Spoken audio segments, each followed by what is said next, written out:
नमस्कार, मैं हूं दिबांजलि मोइत्रा। पूरी दुनिया को अपने प्रकाश से जगमगा देने वाले ग्रह सूर्य, जिसे विज्ञान भले ही एक स्थिर ग्रह कहता है, लेकिन ज्योतिष शास्त्र में सूर्य को एक सीधी चाल चलने वाला ग्रह माना जाता है। सिंह राशि के स्वामी सूर्य, जिन्हें आत्मा के साथ साथ ऊर्जा का कारक कहा जाता है, ऐसे में सूर्य का अच्छा होना जातक के आत्मबल में वृद्धि करता है और कुंडली में बहुत सारे महत्वपूर्ण योग भी सूर्य के साथ अन्य ग्रहों की युति करने से बना जाते हैं। जहां चंद्रमा, मंगल और गुरु इनके मित्र ग्रह कहे जाते हैं, तो वहीं राहु, केतु, शुक्र और शनि के साथ इनकी खास नहीं बनती। ऐसे में जब 15 जून को सूर्य राशि बदलेंगे तो वृषभ राशि को छोड़कर मिथुन राशि में प्रवेश करेंगे। सूर्य का गोचर 15 जून 2021 को सुबह 5:49 पर मिथुन राशि में होगा और ये 16 जुलाई 2021 शाम 4:41 पर इस स्थिति में रहेंगे। ऐसे में सूर्य के इस राशि परिवर्तन का सभी 12 राशियों पर शुभ और अशुभ प्रभाव पड़ेगा।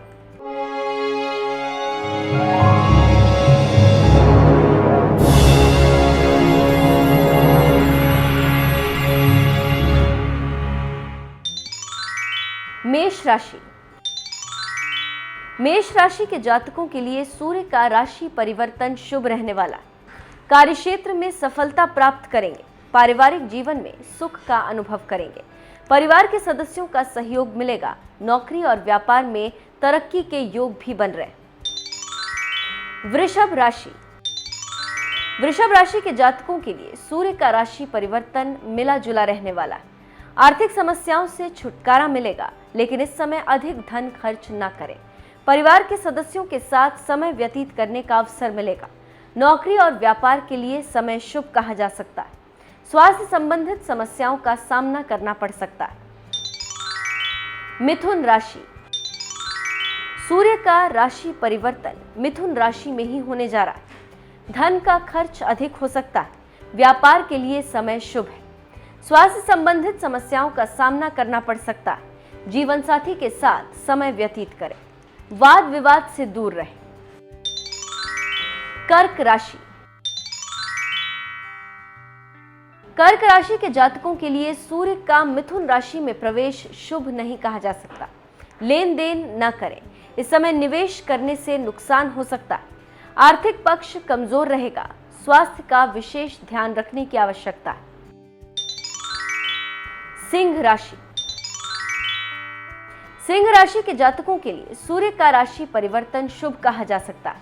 नौकरी और व्यापार में तरक्की के योग बन रहे हैं। धन लाभ होगा, जिससे आर्थिक पक्ष मजबूत होगा। दाम्पत्य जीवन सुखमय रहेगा। परिवार के साथ समय व्यतीत करने का अवसर मिलेगा। कन्या राशि। कन्या राशि के जातकों को सूर्य के राशि परिवर्तन से मिले जुले फल की प्राप्ति होगी। नौकरी और व्यापार के लिए समय शुभ है। परिवार के सदस्यों का साथ मिलेगा। स्वास्थ्य का ध्यान रखने की आवश्यकता है। मानसिक तनाव हो सकता है। तुला राशि। सूर्य का राशि परिवर्तन तुला राशि के जातकों के लिए शुभ नहीं कहा जा सकता। कार्यों में सफलता के लिए कड़ी मेहनत करनी होगी। धन का खर्च सोच समझकर ही करें। स्वास्थ्य संबंधित समस्याओं का सामना करना पड़ सकता है। वृश्चिक राशि। सूर्य का राशि परिवर्तन वृश्चिक राशि के जातकों की समस्याओं को बढ़ा सकता है। स्वास्थ्य संबंधित समस्याओं का सामना करना पड़ सकता है। नौकरी और व्यापार में कुछ समस्याओं का सामना करना पड़ सकता है। जीवन साथी के साथ मनमुटाव हो सकता है। मानसिक तनाव से बचने के लिए ध्यान करें। धनु राशि। धनु राशि के जातकों को सूर्य के राशि परिवर्तन से मिले जुले फल की प्राप्ति होगी। दाम्पत्य जीवन में परेशानियों का सामना करना पड़ सकता है। नौकरी और व्यापार में धैर्य रखने की आवश्यकता है। कार्यों में सफलता मिलेगी, लेकिन आपको मेहनत अधिक करनी होगी। मकर राशि। मकर राशि के जातकों के लिए सूर्य का मकर राशि में प्रवेश किसी वरदान से कम नहीं है। स्वास्थ्य संबंधित समस्याओं से छुटकारा मिलेगा। नौकरी और व्यापार में तरक्की के योग बन रहे हैं। आर्थिक पक्ष मजबूत होगा। जीवन साथी के साथ समय व्यतीत करने का अवसर मिलेगा। कुंभ राशि। कुंभ राशि के जातकों के लिए ये समय शुभ कहा जा सकता है। नौकरी और व्यापार के लिए ये समय किसी वरदान से कम नहीं। दाम्पत्य जीवन में सुख का अनुभव करेंगे। प्रेमी के साथ समय व्यतीत करने का अवसर प्राप्त होगा। धन लाभ होने के योग भी बन रहे हैं। मीन राशि। मीन राशि के लिए यह समय सामान्य रहने वाला है। स्वास्थ्य का विशेष ध्यान रखने की आवश्यकता है। पारिवारिक जीवन में सुख का अनुभव करेंगे। धन का अधिक खर्च न करें। ये तो जाना आपने कि सूर्य का राशि परिवर्तन किसे फायदा और नुकसान देने वाला है, लेकिन सूर्य की स्थिति कुंडली में क्या प्रभाव डालती है। सूर्य अगर किसी जातक की कुंडली में कमजोर है या फिर मजबूत है तो यह आपके जीवन में बड़े बदलाव कैसे लाता है, जाते जाते छोड़ जाते हैं आपको इस वीडियो के साथ। नमस्कार सभी दर्शकों को सादर नमन, सादर अभिनंदन। धर्म ज्ञान के मंच पर आप सभी का स्वागत है। आज हम बात करने वाले हैं सूर्य ग्रह की महत्वता और कुंडली में इसका प्रभाव। देखिए, सूर्य एक ऐसा ग्रह है हमारे जीवन में, हमारी कुंडली में, कि जहाँ से हमें ऊर्जा का एकमात्र स्रोत मिलता है। ज्योतिष शास्त्र के अनुसार अगर हम बात करते हैं तो सूर्य को ही हमारे आत्मा का कारक माना गया है। अगर शरीर से आत्मा को निकाल दिया जाए या अगर शरीर में आत्मा पीड़ित अवस्था में है तो आप सोचिए कि उस शरीर का क्या होगा। इसी बात पर आज हम चर्चा करने वाले हैं और आपको कुछ बिंदुओं पर प्रकाश भी डालेंगे जिससे कि आप सभी को कुछ मदद मिले। ज्योतिष शास्त्र में जो रुचि रख रहे हैं, जो अध्ययन कर रहे हैं, उनके लिए भी, और जो लोग अपने विशेष कुंडली इत्यादि को भी प्रभावी रूप से देखना चाहते हैं उनको भी कुछ सीखने को मिलेगा। देखिए, ज्योतिष शास्त्र में सूर्य के लिए सबसे ज़्यादा महत्व दिया गया है। पहला, सूर्य आत्मा का कारक है। दूसरा, सूर्य पैतृक सुख, पिता से मिलने वाले सुख और पिता के द्वारा मिलने वाले सुख दोनों के लिए जिम्मेदार है। पिता से मिलने वाला सुख और पिता के द्वारा दोनों अलग अलग बिंदु हैं और दोनों पर बहुत विशेष रूप से आपको ध्यान देने की जरूरत है, क्योंकि यहीं पर भ्रांति बनती है। देखिए, लोग कहते हैं कि सूर्य, आप कह रहे हैं गुरुजी कि सूर्य मजबूत है, पैतृक संपत्ति का लाभ बहुत अच्छा है, लेकिन मेरे पिता से तो संबंध अच्छे ही नहीं हैं, पिता से तो मुझे सुख मिल ही नहीं रहा। पैतृक संपत्ति और पिता से मिलने वाला स्नेह, पिता से मिलने वाला सुख दोनों अलग है। मेरे कुंडली में अगर सूर्य मजबूत है, मुझे पिता का स्नेह एक उम्र तक कम से कम 40 से 45 वर्ष तक मिलना चाहिए। अगर सूर्य पीड़ित है या पंचम भाव में मेरे अगर सूर्य के साथ कोई पापी ग्रह बैठा हुआ है, जो कि हालांकि मेरा संतान सुख का भाव है, लेकिन क्योंकि अगर सूर्य के साथ बैठा हुआ है तो वह यह दर्शाता है कि मुझे भी पिता का सुख कुछ कम रहेगा। इस तरीके से अगर आप कुंडली का अध्ययन करते हैं और सही दिशा में अध्ययन करते हैं तो आपके लिए आसानी हो जाएगी। अब बात आती है कि पैतृक संपत्ति। आपके पिता आपको कभी चाहे ही नहीं, देखे ही नहीं या देखना चाहे ही नहीं आपके कृत्यों के ऊपर, आपके गलत कृत्यों के ऊपर, लेकिन उन्होंने अपने जीवन की सारी गाढ़ी कमाई आपके लिए छोड़ दी। अब दोनों यहां पर भाव परिवर्तित हो जाएंगे। पैतृक सुख और पिता से मिलने वाला सुख दोनों विभिन्न हैं, अलग हैं, बिल्कुल दोनों के भाव अलग हैं, दोनों के लिए जिम्मेदार ग्रह अलग हो जाते हैं। अब यहीं पर सवाल उठता है कि सूर्य से किस किस तरीके का प्रभाव हम देखा जाता है। देखिए, सूर्य के लिए 3 तरह के विशेष शुभ योग लिया जाता है। जैसे हम कहते हैं कि सामान्य भाषा में अक्सर हमने देखा है, लोग जैसे ही सूर्य बुध की युति देखते हैं कुंडली में तुरंत कह देते हैं अरे ये तो आदित्य योग है। अरे भैया, हर जगह बैठकर, हर घर में बैठकर, हर राशि में बैठकर शुभ आदित्य योग नहीं देंगे।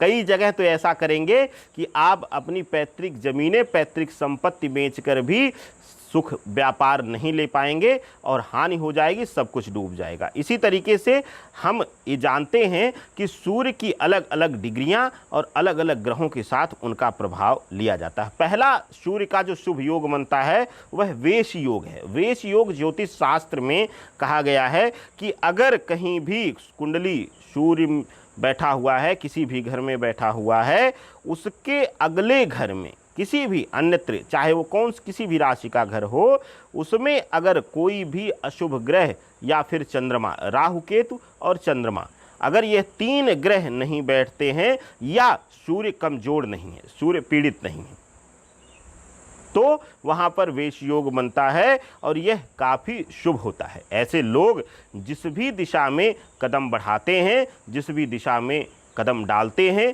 वहाँ पर उन्हें कामयाबी मिलती है। इसी तरीके से दूसरा जो योग है वाश योग है।